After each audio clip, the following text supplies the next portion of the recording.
President wa or introducing our èèyàn.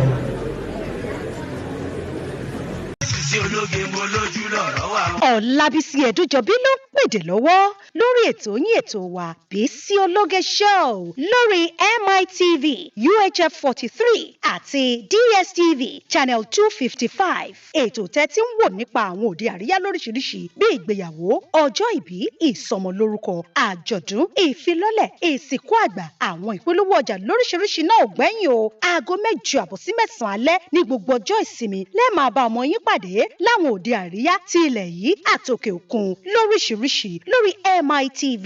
Fún ìpolówó ọjà yín ẹ pè sórí 0803 329 1869 àti 0812 158 4400 tàbí sórí ímeèlì wa bisiologe@yahoo.com. bó sì jẹ́ lórí wẹ́bsáìtì wa www.bisiologeshow.com. Bísí Ológe ló ń pèdè lórí tẹlifíṣàn.